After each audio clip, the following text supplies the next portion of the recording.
So the Democratic freakout over Zohran Mamdani's victory in the mayoral primary continues. Who better to talk to us about that than a longtime New York City resident, although I guess expat now in Jersey, you were telling me, Dave Smith. Well, thank you. I'm a refugee of the 2020 lockdowns. I escaped over the border. Yes, it must have been a harrowing journey. I'm impressed that you made it. Somebody must have, smuggled you into a horse and drawn carriage and taken you over the bridge. But well, there's not. Listen, it was, as far as political refugees go, it's not very common that you end up getting a house for the price of your apartment when you get to the other side. So that it was a happy ending. So there you go. So Mamdani, let's start with Hakeem Jeffries. He's the Democratic leader in the House. Mamdani was on a bunch of Sunday shows, as were a bunch of Democrats, all kind of circling around each other. Here's Jeffries getting asked whether he's going to endorse the Democratic nominee for mayor. Let's start with the big news, Leader Jeffries, out of your hometown.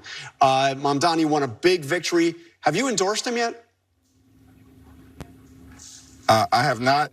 We had a conversation on Wednesday morning where I congratulated him on the campaign that he ran, a campaign that clearly was relentlessly focused on the high cost of living in New York City and the economy.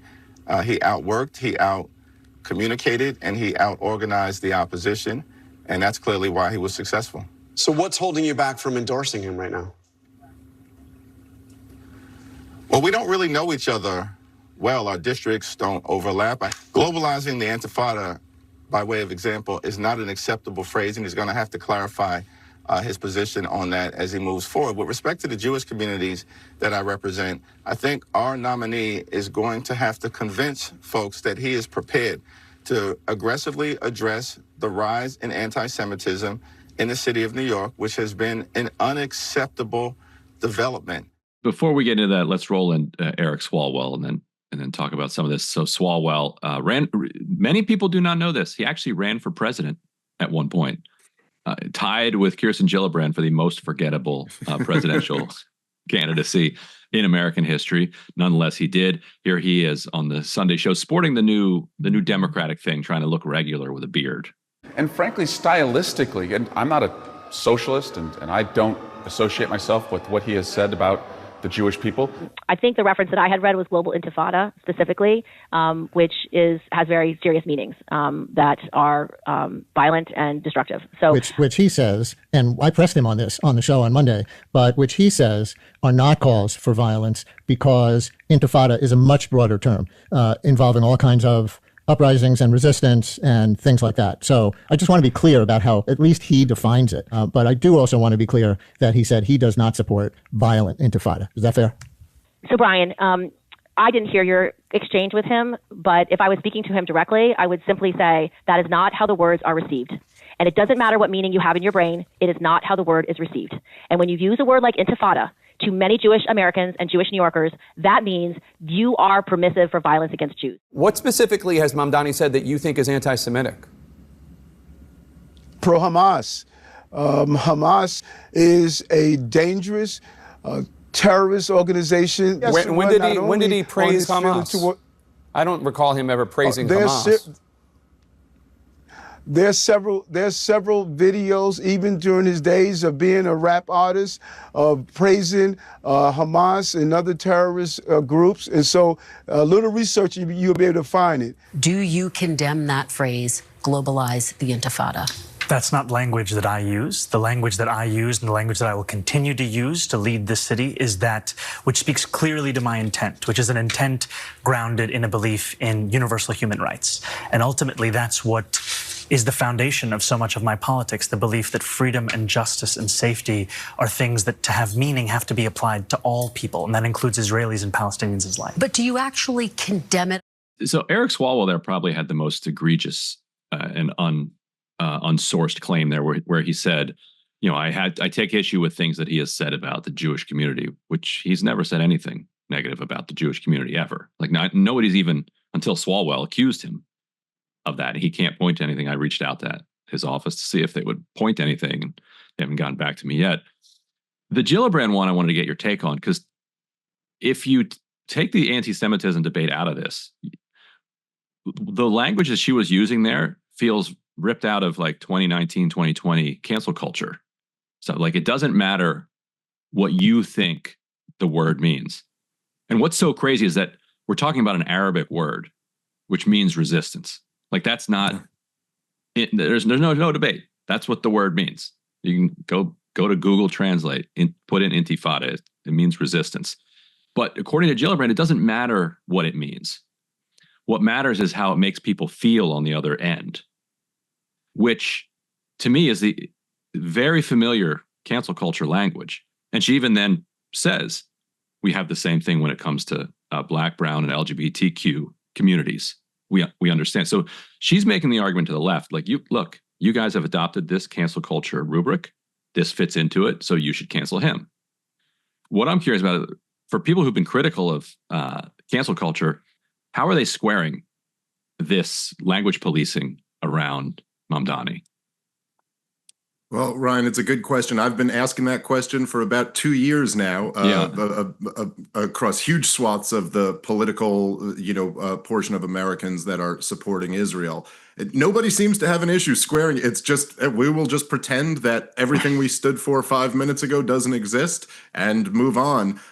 It's I think the worst aspect of wokeism and cancel culture and even political correctness, as it used to be called when I was a kid, is that it's this thing where you try to shut down conversation based off a term that someone's using, and it becomes an excuse to never grapple with the point that the person was making. It's like, you used the wrong term, and therefore everyone has to freak out about this.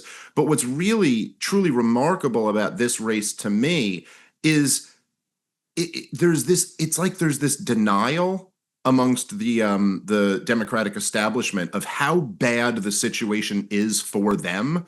Going back to 2016, where there was a civil war in the Republican Party and a civil war in the Democratic Party with the Trump campaign and the Bernie Sanders campaign. And it's almost like, because the Republicans they just surrendered and Donald Trump took over the whole party, but the Democrats cheated Bernie Sanders out of the nomination, and so they were able to pretend that this didn't really happen. But now, after the humiliation that was running Joe Biden and then Kamala Harris against Donald Trump, and then losing to the man who you said was a threat to democracy and an insurrectionist and a Russian spy, or all these things, and then to come back, and what the option was, Andrew Cuomo, that was the alternative that you put up against this guy, the disgraced former senior citizen murderer, Andrew Cuomo.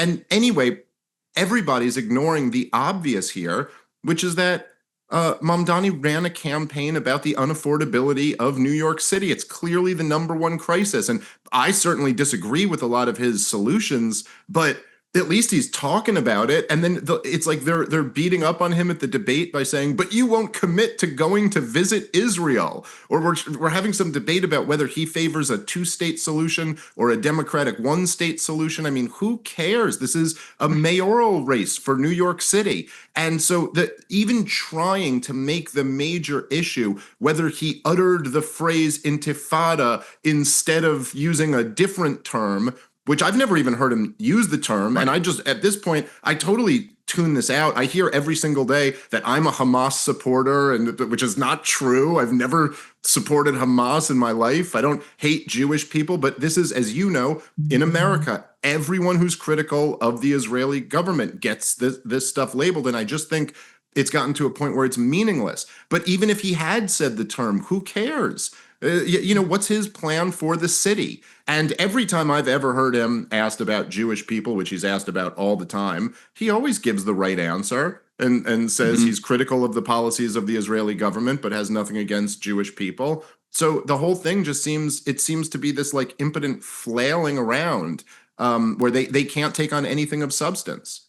Yeah, and the irony, to your point, is that he didn't actually say it. That this scandal, quote unquote scandal, started from a Bulwark interview where Tim Miller asked him, what about a phrase like globalize the intifada? Would you condemn that? And his answer was, well, I don't use that phrase because I know that it rings offensive to some people's ears. He's like, but I'm not going to condemn it outright across the board because there is this demand that we condemn just basic Arabic words. So he's like, I'm not going to condemn an Arabic word because that would mean that an Arabic speaker who is using the word intifada is condemned by me when I don't know what they're saying. And so it's too much because people hear it differently. And so I don't use it, but people mean different things. So a lot of people mean it nonviolently, as you know, like the first intifada was nonviolent. Intifada intifada, it just means resistance. It's the word for resistance. So therefore, I'm not going to condemn an entire word that covers like many different things. So that's the context where this arose. And then you have people like Eric Adams saying that he goes around chanting it, or Eric Swalwell saying he says terrible things about Jewish people. But real quickly, Hakeem Jeffries, before we move on, the Democratic leader that we played there, his calling card for why he needed to rise up the ranks, and his establishment supporters argued that this was a man who was going to be an effective communicator for Democrats. Like he's the charismatic, articulate guy who's going to deliver the message in a way that like Nancy Pelosi and Harry Reid and Chuck Schumer and some of these stumbling older folks can't. He's the young, fresh voice. You're not a Democrat. So I'm curious from your perspective, when you saw him there on that Sunday show, were you moved?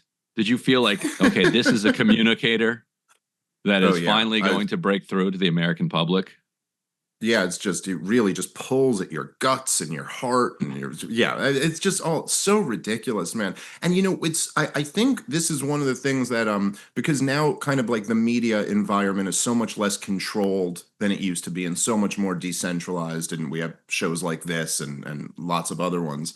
And it's just like the overwhelming hypocrisy of all of this. It's almost like they relied on a controlled environment to be able to sell these type of arguments. Because the thing that comes up to me, with Hakeem Jeffries, you're like, okay, so you can't endorse this guy because he's said some things that you think might be offensive to the Jewish community. Like, have you ever applied this to the Muslim community? Have you ever, you know what I'm saying? Like, even the word intifada, if you're going to say, well, that could have violent connotations with it, which is like, it certainly could. And some people certainly use it to mean violence as well. But like, how about the term war?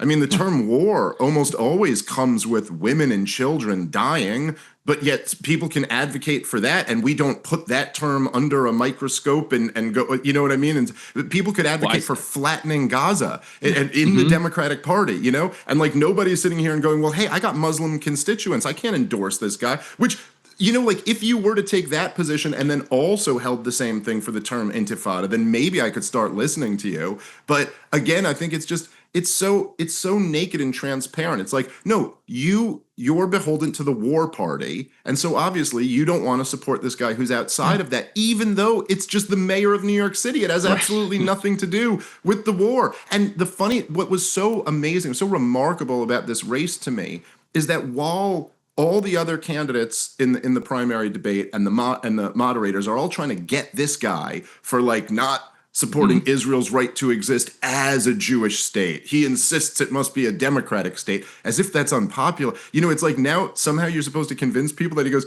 I support Israel as a state with equal rights for everybody. And then someone's supposed to, that's Adolf Hitler talk right there. Right. That's evil. Equal rights for everybody is what Nazis say or something. But the bottom line in reality is that the war is unpopular. And Cuomo and everybody else is insisting that they carry this baggage. They carry this unpopular baggage, which Mamdani gets to be free of and say, oh yeah, no, I'm not for that war. Anyway, let's talk about why chicken over rice is $12 instead of $7 or whatever. Yeah. It's like they just hand him the win. It's fascinating. Yes. Hey, if you like that video, hit the like button or leave a comment below. It really helps get the show to more people. And if you'd like to get the full show ad-free and in your inbox every morning, you can sign up at breakingpoints.com. That's right. Get the full show, help support the future of independent media at breakingpoints.com.